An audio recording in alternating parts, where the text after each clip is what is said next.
Shalom Adonai a todos, a paz de Cristo Jesus, nosso Senhor, para todos vocês.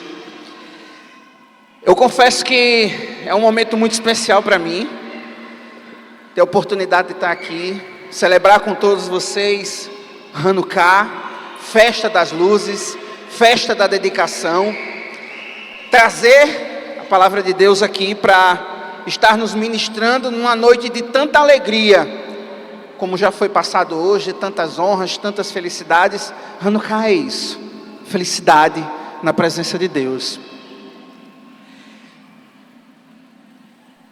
Eu acho que já perguntaram, mas só para me poder entender um pouco aqui, tem gente que está vindo a primeira vez para cá. Levanta a mão quem está pela primeira vez aqui. Amém. Quem está participando da festa de Hanukkah pela primeira vez? Amém, tem mais gente. Então glória a Deus, glória a Deus. Eu trouxe algumas informações que vocês vão olhar para mim, eu vou tentar explicar o máximo possível. Alguma coisa vai estar mostrando no telão, um pouco limitado, mas que nessa noite, assim como eu muito orei, que Deus ele traga o entendimento necessário para você nessa noite, com a palavra que nós vamos ministrar, que vai ser lida aqui, que essa palavra ela possa estar ministrando e preenchendo o seu coração no mais profundo. Eu queria, antes de começar, que a gente pudesse estar orando. Se você puder, feche seus olhos. Pai, no nome de Jesus, eu quero te dizer, Senhor, muito obrigado por este momento. Muito obrigado, Deus, por nos dar a oportunidade de viver Hanukkah, de participar desta festividade, de estar aqui presente, Senhor, na Tua presença. Dedicação, milagre, prosperidade, vida, é o que nós hoje, Senhor, viemos buscar em Ti. Então, Pai, no nome de Jesus, a partir deste momento e em todo momento que seja o Teu Santo Espírito a ministrar a todos neste lugar, que seja a Tua palavra, Senhor, a conduzir a todo momento, que seja Tu, Jesus, a nos ajudar, a caminhar por tudo isso que vai ser dito aqui nessa noite. Desde já, Senhor, eu me coloco à sua disposição, fique à vontade, Espírito Santo de Deus, para trabalhar em cada um que está aqui. Fique à vontade, Senhor, em nome de Cristo Jesus, amém. Dá para todo mundo ver o que está ali? Levanta a mão quem estiver vendo bem. Amém. Festa de Hanukkah 2023. Deus colocou no meu coração, antes de vir para cá nessa noite, uma pergunta, um questionamento, que muito nós vivemos durante o ano de 2023. Qual é a sua principal influência hoje? Isso, quando o Sil me convidou para estar trazendo a palavra aqui nessa noite, falar de Hanukkah, eu acredito que eu nunca tinha tido a oportunidade de ministrar a palavra, e nas orações, eu conversando com Deus, me veio essa frase, essa pergunta: qual é a sua principal influência? E se tratando dessa palavra influência, quando nós olhamos para ela, nós podemos enxergar elas de várias formas. Nós influenciamos e nós somos influenciados. Só que desde quando nós temos o nosso entendimento, nós já fomos influenciados por vários setores em nossa vida. Vários momentos da vida, nós já fomos influenciados. Um dos primeiros foi essa daqui: influência familiar.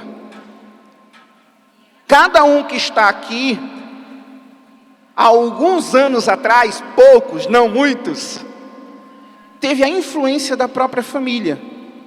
Essa família, ela tinha uma base, e ela quis que você vivesse o melhor que o seu pai, a sua mãe, os seus avós não viveram.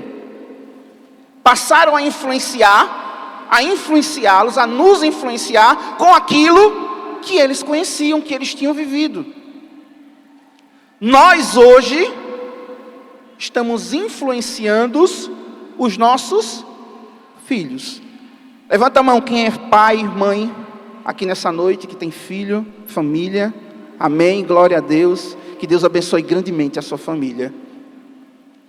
A influência familiar. Nós vivemos, nós fomos influenciados, nós hoje influenciamos nossos filhos para que eles tenham uma vida melhor. Muitos, antes de conhecer a Cristo, tomaram decisões que de repente pesaram para toda uma vida. Hoje, conhecendo a Cristo do jeito que conhece, nós não queremos que esses mesmos erros, percalços que nós cometemos, nossos filhos cometam. Queremos a perfeição, acertar em todos os pontos. O erro se faz necessário para crescimento pessoal, mas nem todo erro é necessário os nossos filhos passarem, principalmente o que nós passamos. E depois que nós influenciamos, que nós somos influenciados através da nossa família, existe uma parte, um crescimento na maturidade da criança, onde agora vai ocorrer a influência educacional.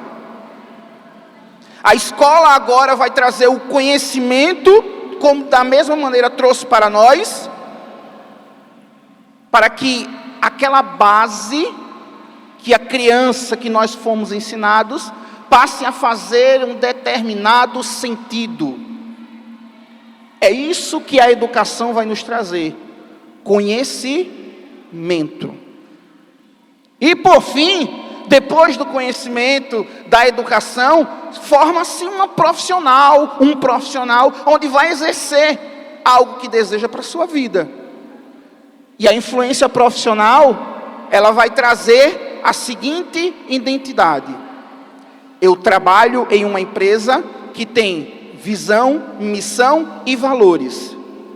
Algumas marcas, empresas, elas vão dizer, como já disseram para nós, e vão dizer para os nossos filhos: eu preciso que não seja mais a sua identidade, mas a identidade da empresa que você trabalha. A empresa, o trabalho, a profissão, ela agora vai começar a formar um novo tipo de pessoa na sociedade. E você vai seguir carreira e nossos filhos vão seguir carreira também. Só que existe uma influência que ela tem o poder e a capacidade de se sobrepor sobre todas essas. Aqui eu coloquei a influência espiritual ou a crença religiosa, mas eu estou falando da influência de Deus sobre as nossas vidas, sobre a vida dos nossos filhos. Essa daqui, mesmo que tenha passado por todos esses níveis, a partir do momento que você passa a ser influenciado por Deus, que você conhece a Cristo, você já não vive as mesmas coisas mais do mesmo jeito. Você tem uma vida diferente. Se tratando de influência, eu queria trazer hoje a história, o conhecimento, e nós vamos chegar já já sobre Hanukkah, porque isso faz parte também. Mas Deus fez uma aliança com um homem, numa terra, onde nessa terra influenciaria toda a religião no mundo que nós conhecemos. Deus chegou para Abrão, e isso está lá em Gênesis 15, 18, e ele vai dizer: naquele mesmo dia fez o Senhor uma aliança com Abrão, dizendo: tua descendência tenho dado esta terra, desde o rio do Egito até o grande rio Eufrates. E hoje, quando nós olhamos para essa terra, eu estou falando que isso aqui é o Oriente Médio. Deus, quando fez uma aliança com Abrão, ele disse que de uma extremidade para outra seria dada a sua descendência. E desse pedaço de terra que está aqui, influenciaria todas as religiões do mundo, inclusive a nossa, a que hoje você vive. Nós estamos falando de Jesus Cristo, que nasceu aqui, em Israel, era judeu, e influenciou todo o mundo para a sua nova aliança com Deus. Trazendo agora uma determinada fase do tempo, falando dessa terra, e aqui eu estou falando o exílio da Babilônia, como já foi falado aqui no início pela apóstola Sil, no reinado de 43 anos de Nabucodonosor, o segundo rei da 11ª dinastia babilônica. Existiu um profeta, influenciado por Deus, que trouxe uma profecia para o povo daquela época. Eu queria que você abrisse agora sua Bíblia em Jeremias 25.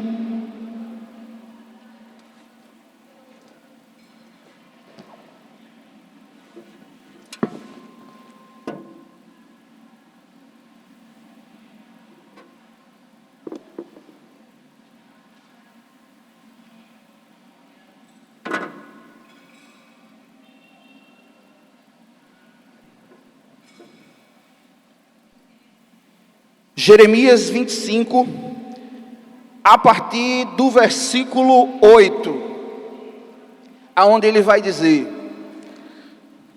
portanto, assim diz o Senhor, o dos exércitos, visto que não escutastes as minhas palavras, eis que eu enviarei e tomarei a todas as famílias do norte, diz o Senhor, como também Nabucodonosor, rei da Babilônia, meu servo, e os mostrarei sobre esta terra, e os trarei sobre esta terra, e sobre os seus moradores, e sobre todas estas nações em redor, eu os destruirei totalmente, e farei que sejam objeto de espanto, e de assobio, e de perpétuas desolações, e farei desaparecer dentre eles a voz de gozo, e a voz de alegria, e a voz do esposo, e a voz da esposa, como também o som dos mós, e a luz da candeira. E toda esta terra virá a ser um deserto, e um espanto, e estas nações servirão ao rei da Babilônia 70 anos. Nós estamos falando aqui do reinado do último rei de Israel, Zedequias, aonde não agradou o Senhor, fez tudo ao contrário. Deus agora retira o seu povo e faz com que fique em exílio 70 anos.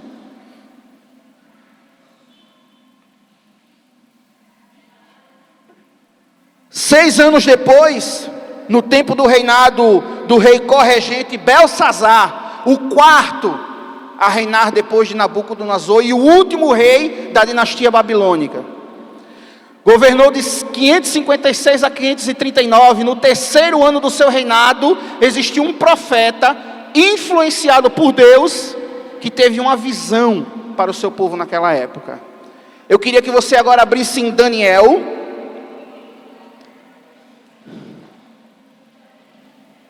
capítulo 8,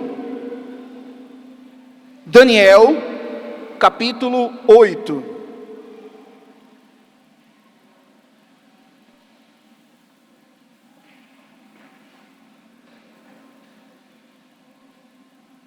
Amém?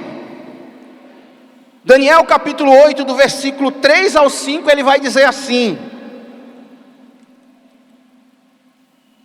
e levantarei os meus olhos, e vi, e eis que um carneiro estava diante do rio, o qual tinha 2 chifres, e os 2 chifres eram altos, mas um era mais alto do que o outro, e o mais alto subiu por último. Vi que o carneiro dava amarradas para o ocidente, e para o norte e para o sul, e nenhum dos animais lhe podia resistir, nem havia quem pudesse livrar-se da sua mão. E ele fazia conforme a sua vontade, e se engrandecia, e estando eu considerando, eis que um bode vinha do ocidente sobre a terra, mas sem tocar o chão. Aquele bode tinha um chifre insigne entre os olhos. E no versículo 8, ele vai dizer: e o bode se engrandeceu sobremaneira, mas, estando na sua maior força, aquele grande chifre foi quebrado. E em seu lugar subiram outros 4, também insígnes, para os 4 ventos do céu. Por enquanto até aí. Aqui, Deus trazendo para Daniel, na época de Nabucodonosor, na época da dinastia babilônica, e agora na época do rei Belsazar, traz o entendimento do que aconteceria com esse povo naquela terra. Algo estaria para acontecer de grandioso. Deus agora estaria mudando a influência do povo babilônico, tirando e colocando uma nova influência sobre eles. Depois de 18 anos, no tempo do reinado de 35 anos do rei Dario, nascido em 550 a.C., o 4º rei da dinastia dos reis persas, depois do rei Ciro. No primeiro ano do seu reinado, Daniel, mais uma vez, influenciado por Deus, trouxe uma profecia para o seu povo daquela época. E agora eu quero que você vá até o capítulo 11 do livro de Daniel. Aleluia.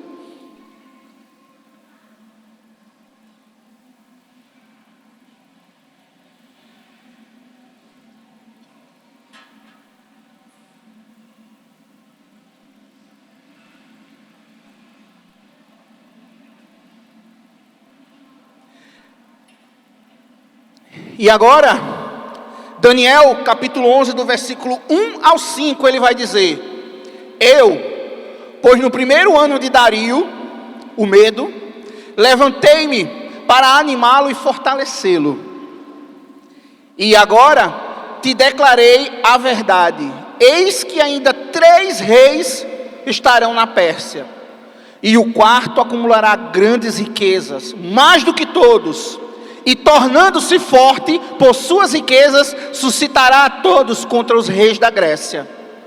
Depois se levantará um rei valente, e reinará com grande domínio, e fará o que lhe aprover, mas estando ele em pé, o seu reino será quebrado, e será repartido para os 4 ventos do céu, mas não para a sua posteridade, nem tampouco segundo o seu domínio com quem reinou, porque o seu reino será arrancado e passará a outros que não eles.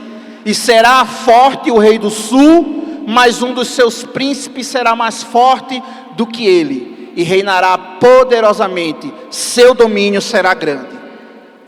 Mais uma vez, Deus está colocando, através de Daniel, para o seu povo, para o povo do reinado da Pérsia, segundo império dominante do povo de Deus, dizendo que vou colocar a influência de mais um povo sobre a vida de vocês. Mais um grande império reinará sobre vocês e trará a sua grande influência. 150 anos depois do tempo do reinado de 13 anos do rei Alexandre o Grande, nascido em 356 a.C., o primeiro rei do Império Seleucida, dos gregos, governou de 336 a 323, e aqui houve a maior campanha de guerra e expansão do reino grego. Alexandre o Grande é conhecido como o rei que nunca perdeu uma campanha de guerra. 335, partiu com sua primeira campanha contra as revoltas na Península Balsâmica. Em 334, um ano depois, conquistou a Macedônia. Em 333, um ano depois, partiu para a região do Levante e a Síria. Em 332, chegou ao Líbano, cercando a cidade de Tiro e terminou no Egito. Ainda nesse ano, segundo Flávio Joséfo, que era nascido em Jerusalém, filho do sacerdote judaico Matias, da família dos Asmoneus, teria encontrado o livro de Daniel, onde encontraria a profecia sobre a sua chegada. E ele poupou Jerusalém. Só para vocês terem ideia, eu falei aqui no início da influência familiar, da influência educacional e da influência profissional. Alexandre o Grande, filho de Filipe II, depois de ter toda a influência da família real, Filipe II, quando Alexandre o Grande tinha 16 anos, decidiu que ele devia ter conhecimento. E ele chamou um homem para trazer esse conhecimento: medicina, ciência, filosofia e a religião que os gregos tinham, Aristóteles. Aristóteles negociou com Filipe II e, trazendo cá para o nosso dialeto: tudo certo, Filipe II, eu vou dar educação, conhecimento para o seu filho. Em contrapartida, liberte meu povo, reconstrua minha cidade, e no lugar onde você reconstruir, é lá onde eu vou ensiná-lo.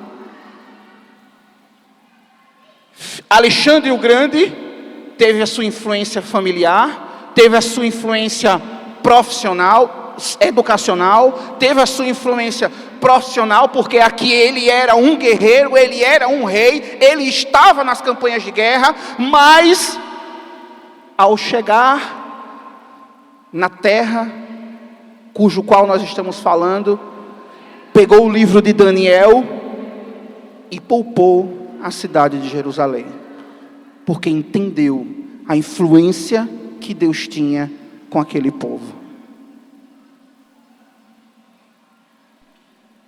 Em 321 a.C., ou seja, 2 anos depois da morte de Alexandre o Grande, e depois de muita discussão, pois o herdeiro, Alexandre IV, não teria de fato assumido o reino, Pérdico, o homem de sua confiança, que segundo a afirmação de 3 diáconos, Diodoro, Cúrcio e Justino, Alexandre em seu leito de morte, havia entregado o seu anel para Pérdico, para que no lugar de Alexandre o Grande ele tivesse reinando.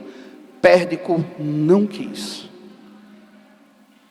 Foi assassinado e em seguida toda a terra do Oriente Médio, toda a terra que os babilônicos tinham governado, depois os persas e agora os gregos, estaria sendo dividida entre os seus generais. Esse aqui é o mesmo mapa que nós vemos no início do Oriente Médio, só que aqui o da época. E aqui ocorreu a divisão da terra. Uma parte da terra ficou para o reino de Cassandro, um dos seus generais. A outra porção ficou para Lisímaco, outro general. Outra porção, mais situada na região do Egito, ficou para Ptolomeu, outro general. E a maior parte ficou para o seu general Seleuco, de acordo com a profecia que Deus tinha colocado para Daniel, que ele iria ser dividido em 4 grandes reinos. 9 anos depois do tempo do reinado do general Seleuco, o general considerado o maior imperador do Oriente Médio, Seleuco tinha a maior extensão de terra dominada e propagou a ideologia original do governo de Alexandre o Grande, o helenismo. 106 anos depois, no tempo do reinado de 11 anos, agora de Antíoco IV Epifânio,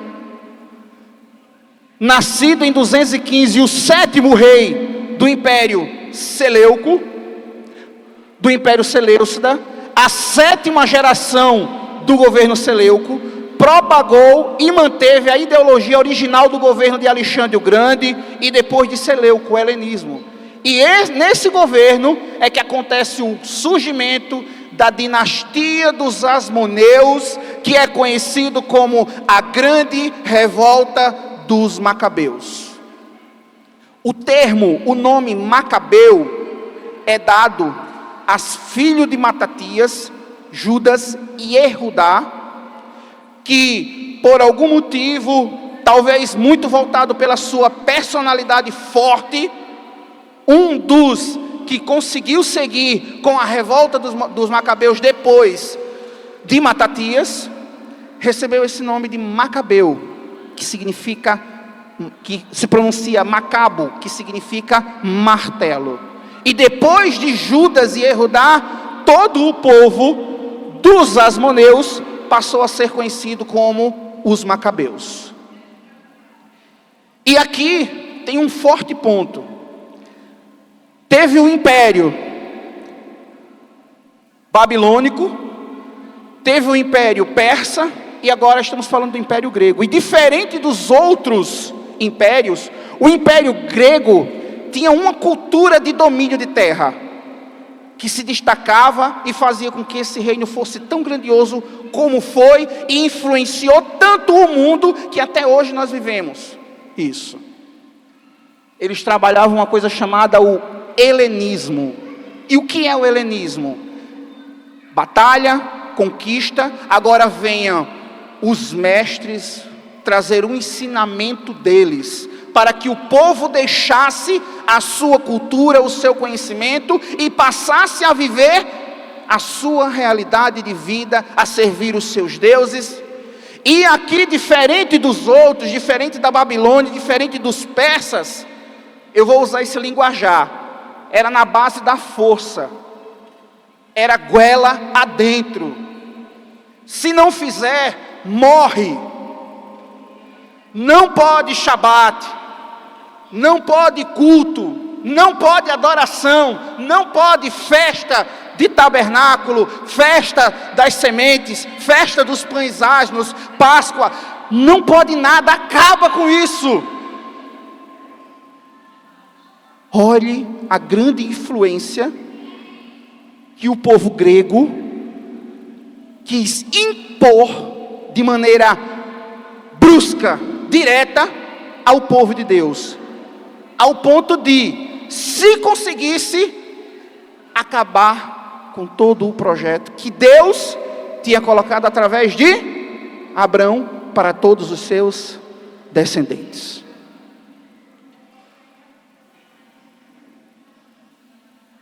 Podemos olhar para esta terra e já fazer uma breve reflexão. 70 anos de governo da Babilônia, 209 anos do governo dos persas, 172 anos do governo da Grécia, dos gregos, sobre o povo de Deus.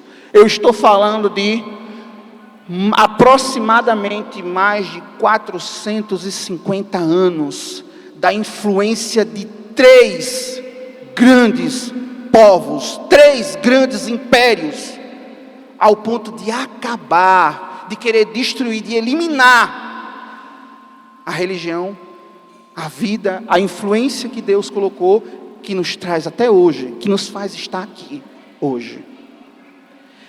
E o povo de Deus, quando havia voltado do exílio da Babilônia, eles já tinham determinado que estariam de acordo com as leis de Deus, com o culto de Shabat, com a sua adoração.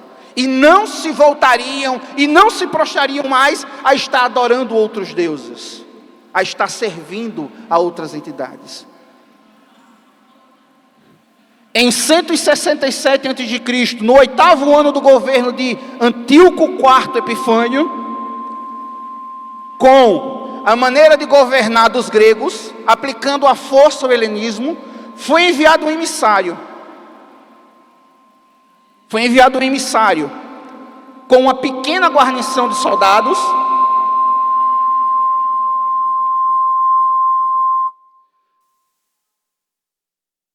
para uma pequena vila chamada Modim, onde nela habitava Matatias, líder religioso que se negou a cumprir as ordens deste emissário. Sabe qual eram as ordens? Nessa vila, Matatias era um líder religioso. Ali existia um altar de adoração a Deus. E naquele lugar, o emissário foi enviado para que nesse altar fosse sacrificado um porco, um animal impuro. E naquele lugar fosse levantada a adoração aos deuses, a toda a cultura da Grécia. Matatias se levantou e disse que não faria isso, que não se deixaria influenciar pelo que estava vivendo, pelo que o mundo estava pregando para ele naquela época. Outro sacerdote, helenizado, concordou em fazer o que esse emissário ordenou, e Matatias atacou e matou esse sacerdote.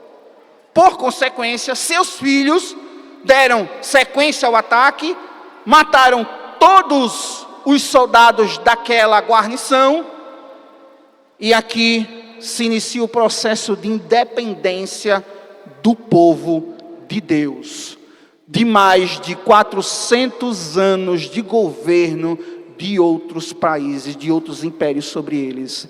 Esse momento fica conhecido como a revolta dos Macabeus.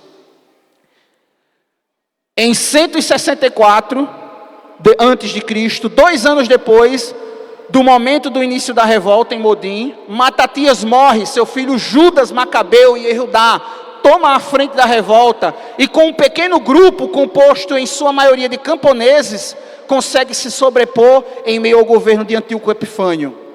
Consegue a vitória e assim reedificando o templo em Jerusalém, confeccionando novos utensílios e levantando o altar que estava destruído.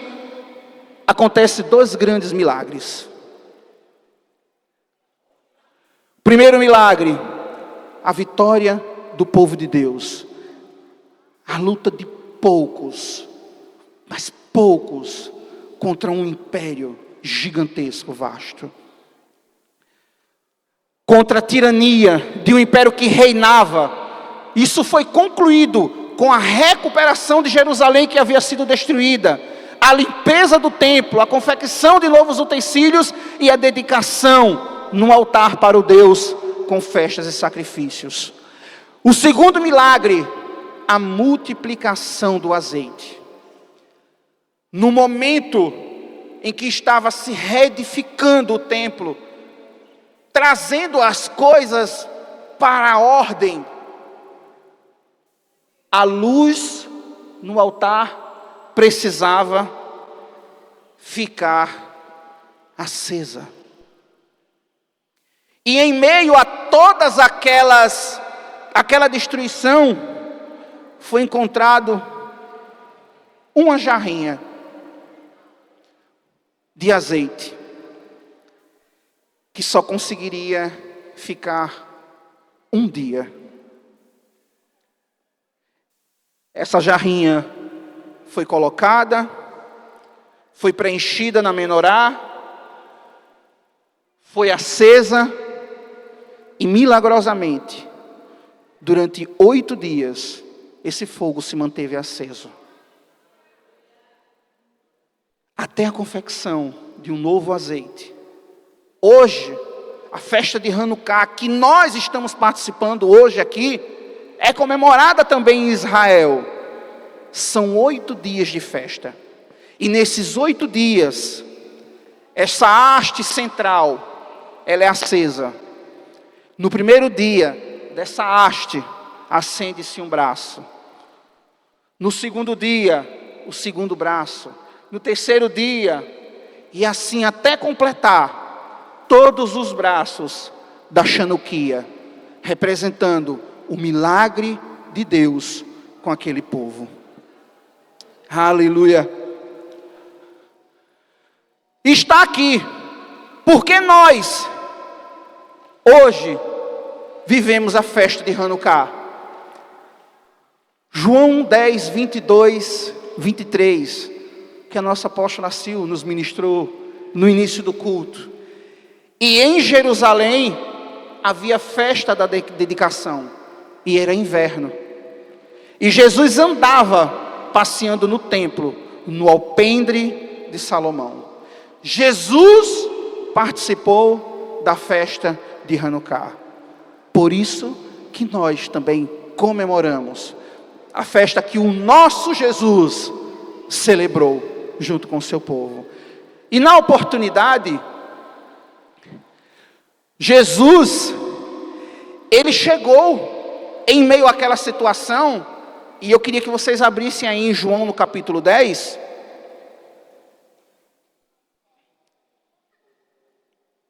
Aleluia.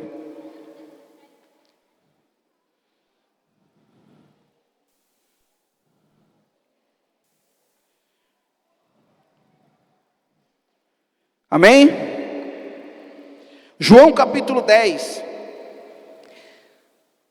Quando você for ler esse capítulo 10 inteiro, vai estar narrando uma situação que Jesus passou, aonde os próprios judeus o abordaram, querendo que de maneira direta ele declarasse quem era Jesus. E o que Jesus disse para esse povo nesse momento? Eu sou a porta. Tornou, pois, Jesus a dizer-lhes: em verdade vos digo, que eu sou a porta das ovelhas. Jesus também disse no versículo 9: eu sou a porta. Se alguém entrar por mim, salvar-se-á. E entrará e sairá, e achará pastagem. Em um tempo atrás, lá em Arapiraca, no Templo Videira, festa de tabernáculo, essa palavra aqui foi ministrada por mim, na oportunidade que nós tivemos lá. E me chamou a atenção, e talvez você não tenha percebido, mas isso talvez salte os seus olhos hoje. Por quê? Entrará e sairá. Entrará e sairá. Entrará e sairá. Aqui, quando Jesus se trata dessa porta, ele está se referindo que ele é a porta do tabernáculo, aonde as pessoas adentram por ela. E quando eu digo que eu adentro pela porta do tabernáculo, a entrada do tabernáculo tem um nome em hebraico, Sha'ar, que significa porta escancarada. Por que porta escancarada? Porque antes de conhecermos Jesus, quando nós adentramos através dele, ele nos recebe sem reserva, do jeito que nós estamos. Quando você entra no tabernáculo, a primeira área que você vai é o átrio, aonde você vai passar pelo altar de sacrifício e pela bacia de bronze. onde você vai sacrificar o seu coração, porque no coração existe a maldade do homem desde a sua inocência, desde a sua nascença. Vai ser queimado para você passar pelo caminho, Derech, caminho. Quando você adentra, passa pelo átrio e vai para o lugar santo, Emet, você vai ter a verdade, o conhecimento de Deus sobre nós. E ao passar do lugar santo, no lugar santíssimo, Haim, você vai ter a vida, vida eterna. Você sabe o que é vida eterna? João, num capítulo posterior a esse que vocês estão, ele vai dizer: e a vida eterna é esta, que reconheçam a Deus como o único Deus e a seu Filho Jesus como nosso Senhor. Caminho, verdade e vida. Essa é a porta que é Jesus. João 14,16 vai lhe dizer: eu sou o caminho, a verdade e a vida. Ninguém vai ao Pai se não for por mim. Ninguém vai ao Pai se não for por mim. Derech, Emet, Haim. Caminho, verdade e vida. Desde o momento que Deus fez a aliança com Abraão, que a luz passou a fazer parte de maneira muito presente na vida do seu povo. Em Gênesis 15:17 ele disse: e sucedeu que posto o sol, houve escuridão, e eis que um forno de fumaça e uma tocha de fogo que passou por aquelas metades. Deus se fez luz para Abraão quando se aliançou com ele. Quando Daniel foi se apresentar para o rei Nabucodonosor, depois de ter tido a revelação da parte de Deus, apontava para a luz que existia nele através de Deus. Daniel 2:22, ele revela o profundo e o escondido, conhece o que está em trevas, e com ele mora a luz. Quando Daniel vai se apresentar para o rei Belsazar, depois do rei ter visto a mão de Deus escrever sobre o final do seu reinado, em palavras que só Daniel conseguia decifrar, ali o rei Belsazar reconheceu a luz que existia em Daniel. Daniel 5:14, tenho ouvido dizer a teu respeito, que o Espírito dos deuses está em ti, e que em ti se acham a luz, e o entendimento, e a excelente sabedoria. Na palavra que caminhamos, esse ano, em Salmo 18, versículos 28 e 33, ele vai dizer: porque tu acenderás a minha candeia, o Senhor meu Deus iluminará as minhas trevas. Faz os meus pés como os da corça, e põe-me nas minhas alturas. Foram mais de 4 séculos de influência de outros povos, que apesar de tentarem apagar a luz de vida que existia em nós e no nosso meio, essa luz nunca deixou de existir. Ela já era conhecida pelo próprio povo que de alguma tentava apagá-lo. Mas em Hanukkah comemoramos o milagre da dedicação, de não deixar ser influenciado pelo que o mundo hoje nos dá. Porque podemos não estar em guerra, como aquele povo estava na época. Podemos não estar sob o domínio de 3 grandes impérios. Mas hoje existe uma grande influência para que tudo isso aqui que nós vivemos deixe de existir. Em Hanukkah, comemoramos o milagre da multiplicação do azeite em nossas vidas. A luz de Deus está acesa em nossas vidas. Jesus é a luz de Deus em nossas vidas. Aleluia! Jesus disse: eu sou a luz do mundo. Quem me segue não andará em trevas, mas terá a luz da vida eterna. Aleluia! Gente, feliz Hanukkah. Essa é a mensagem que eu trago para vocês.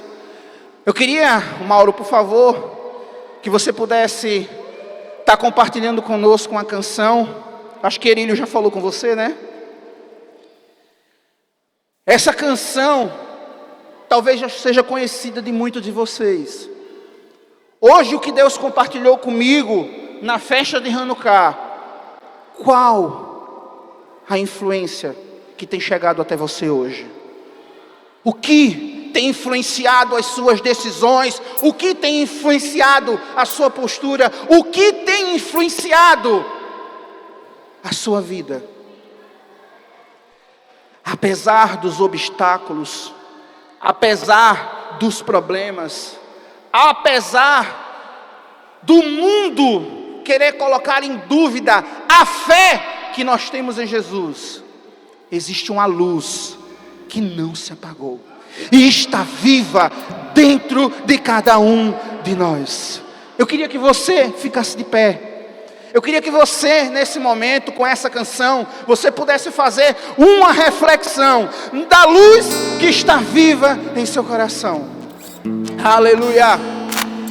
Nós estamos vivendo em um momento, em um ano profético.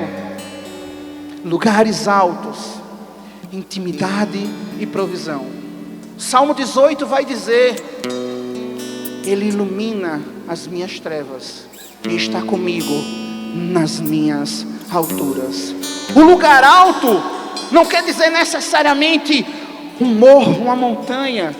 O lugar alto é o seu lugar de intimidade com esse Deus.